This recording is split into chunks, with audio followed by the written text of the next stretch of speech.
dari kelompok 10 ingin mempresentasikan hasil diskusi kami yang berjudul tentang analisis kesulitan belajar siswa mengenai mental retardation. Baik, di sini saya sebagai moderator. Sebelum presentasi ini saya mulai, saya akan memperkenalkan terlebih dahulu nama-nama dari kelompok kami. Yang pertama, saya sendiri Eris Duhaliza. Yang kedua ada Tamara. Yang ketiga ada Katarina. Yang keempat ada Laras. Yang kelima ada Rani. Dan yang keenam ada Wanda Ayu. Baik, untuk bagian slide yang pertama akan saya bacakan, yaitu mengenai apa sih yang dimaksud dengan mental retardation itu. Nah, baik, mental retardation itu adalah kondisi sebelum usia 18 tahun yang ditandai dengan rendahnya kecerdasan atau biasanya bisa disebut dengan kurangnya rendahnya nilai IQ di bawah dari 70. Nah, dan sulit beradaptasi dengan lingkungannya atau kehidupan sehari-hari. Untuk retardation mental yang tertuju pada sekelompok kelainan, yaitu fungsi intelektual sebelum usia dewasa. Nah, untuk bagian slide yang kedua akan dilanjutkan oleh rekan saya. Terima kasih. Baiklah, di sini saya akan melanjutkan materi yang telah disampaikan oleh teman saya mengenai mental retardation. Di dalam mental retardation itu terdapat beberapa faktor.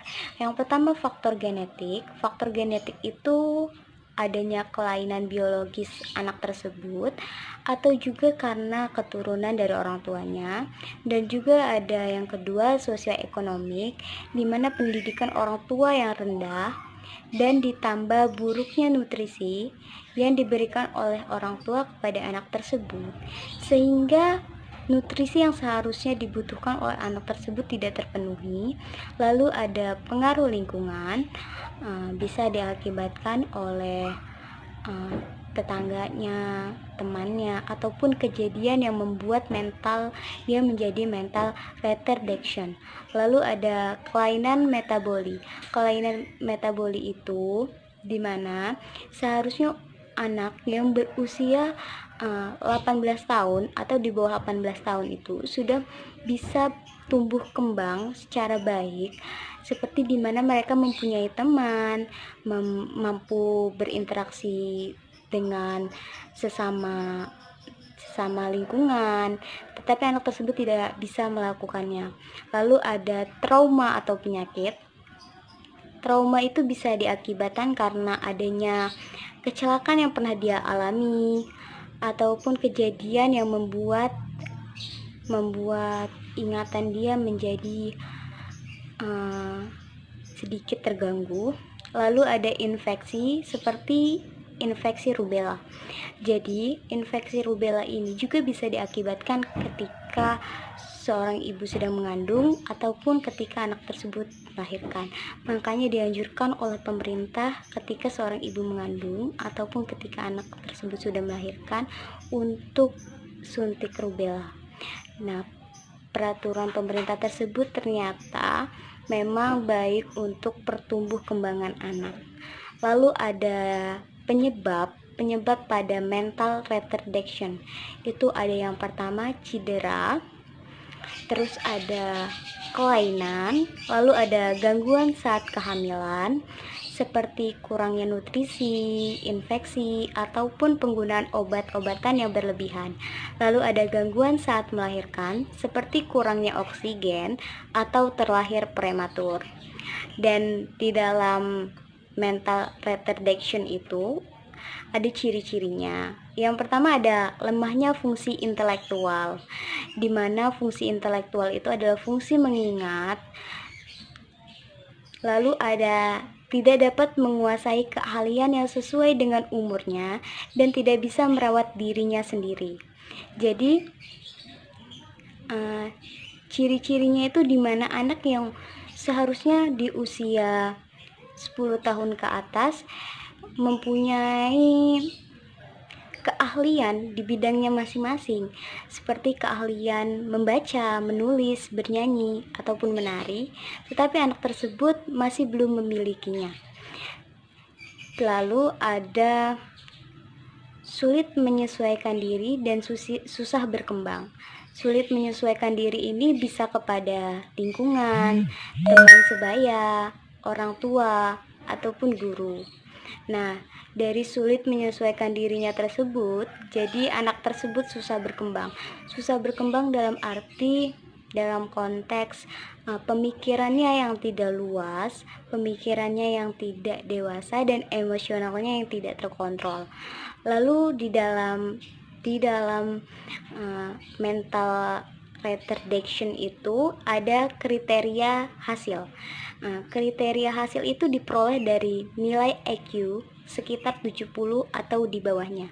Jadi, apabila nilai IQ anak tersebut 70 atau di bawahnya, itu bisa dikategorikan ke dalam mental retardaction. Lalu adanya defisit atau gangguan pada fungsi adaptif.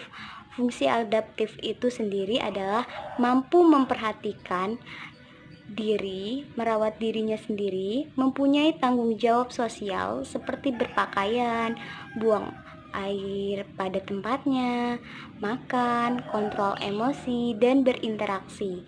Jadi, anak yang mempunyai kriteria mental retardaction itu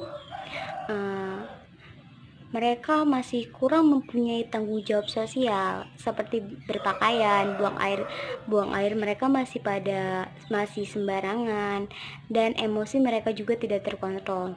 Lalu ada onset terjadi sebelum umur 18 tahun.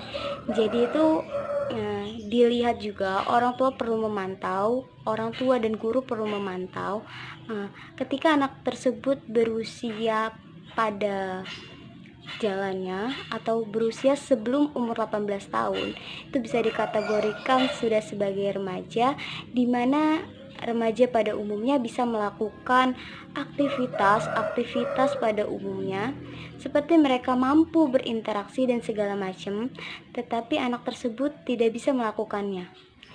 Itu bisa terjadi juga atau bisa menjadikan dia kriteria sebagai mental retardaction.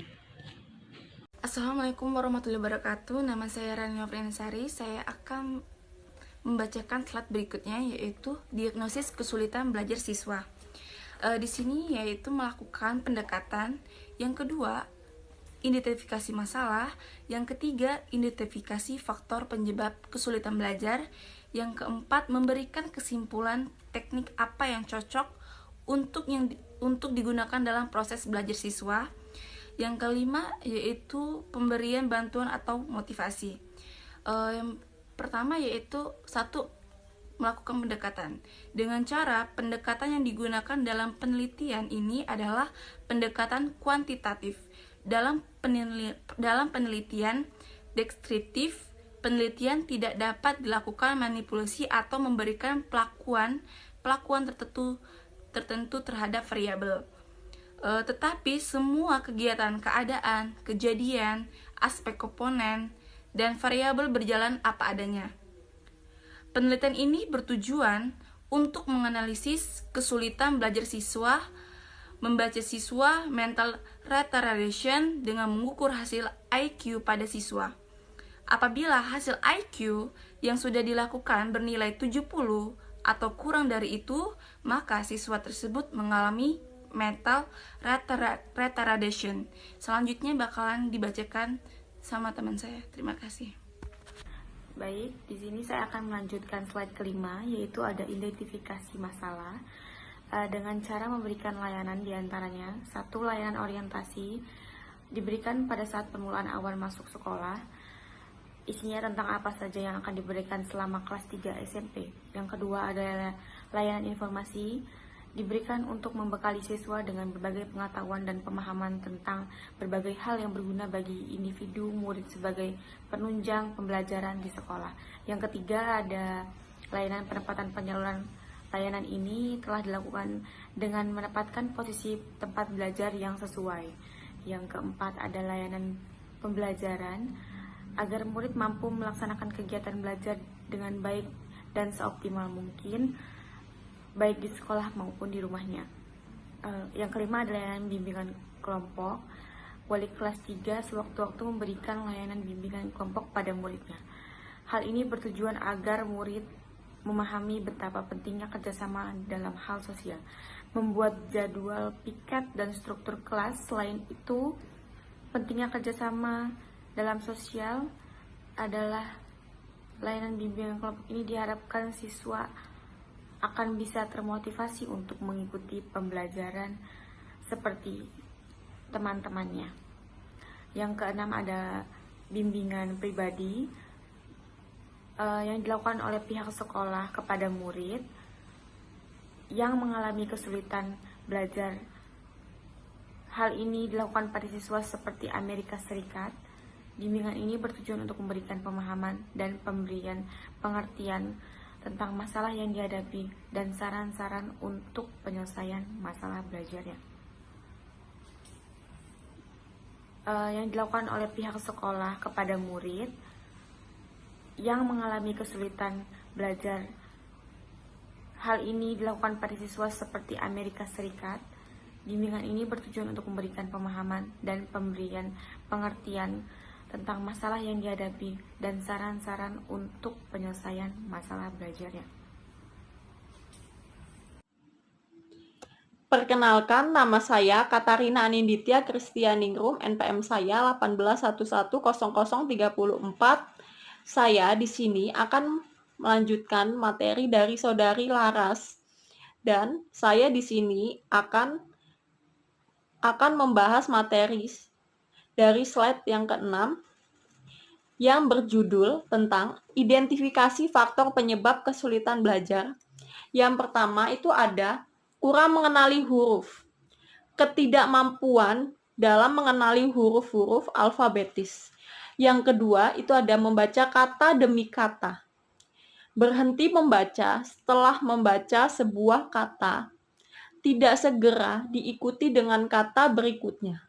Yang ketiga itu ada pemparafrase, yaitu yang salah dalam membaca seringkali melakukan pemenggalan kata atau berhenti membaca pada tempat yang salah atau tempat yang tidak tepat atau tidak memperhatikan tanda baca, khususnya tanda koma. Yang keempat itu ada miskin pelafalan. Ketidaktepatan pelafalan kata disebabkan karena tidak menguasai bunyi-bunyi bahasa atau fenom. Yang kelima itu ada penglihatan-penglihatan. Yang dimaksudkan di sini itu adalah menghilangkan atau tidak dibaca kata atau frasa dari teks yang dibaca, biasanya disebabkan ketidakmampuan anak dalam mengucapkan huruf-huruf yang membentuk kata. Yang keenam itu ada pengulangan kebiasaan, mengulangi kata atau frasa dalam membaca. Membaca disebabkan oleh faktor tidak mengenali kata, kurang menguasai huruf, bunyi, atau rendahnya keterampilan. Yang ketujuh itu ada menggunakan gerak bibir, jari telunjuk, dan menggerakkan kepala. Kebiasaan menggerakkan bibir, menggunakan telunjuk, dan menggerakkan kepala sewaktu membaca dapat menghambat perkembangan anak dalam membaca. Selanjutnya, yang ke-8 itu ada kesulitan konsonan. Kesulitan dalam mengucapkan bunyi konsonan tertentu dan huruf yang melambangkan konsonan tersebut. Dan yang terakhir ada tidak mengenali makna kata dalam kalimat dan cara mengucapkannya. Hal ini disebabkan karena kurangnya penguasaan kosakata, kurangnya penguasaan struktur kata, dan penguasaan unsur konteks atau kalimat dan hubungan antar kalimat. Oke, sekian materi dari saya. Saya ucapkan terima kasih. Materi selanjutnya akan dibacakan oleh Saudari Wanda. Terima kasih. Baik, saya akan melanjutkan slide selanjutnya, yaitu 4. Pemberian kesimpulan.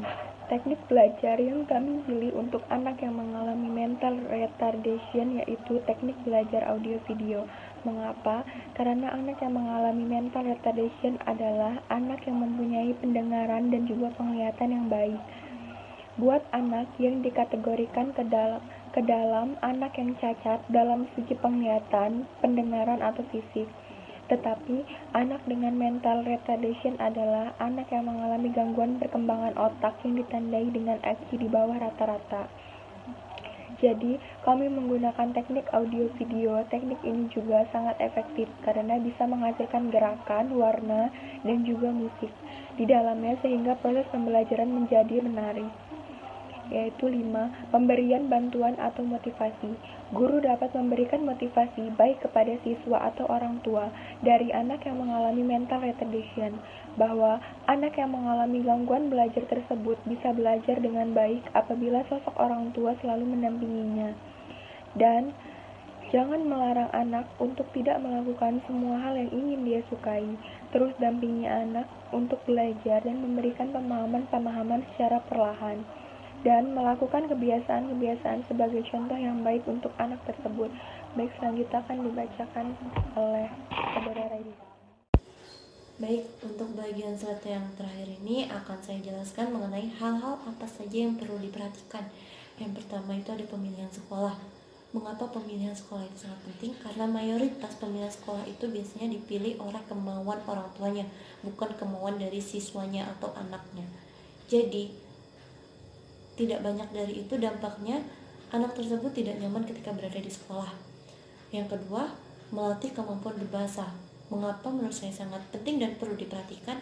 Karena melatih kemampuan berbahasa itu dapat melatih kemampuan anak untuk berbicara dan dengan bahasa Indonesia yang baik dan benar. Yang ketiga, ada mengajarkan anak untuk aktif. Yang keempat, ada perkembangan seksual. Dan yang kelima, mempersiapkan untuk masa depannya. Contohnya seperti cita-cita yang akan dia gapai setelah lulus sekolah nanti. Nah, baik, itu saja yang dapat kami sampaikan. Bila mana ada kesalahan kata maupun perbuatan, kami dari kelompok 10 meminta maaf. Saya sebagai moderator ingin mengucapkan terima kasih. Stay at home dan wassalamualaikum warahmatullahi wabarakatuh.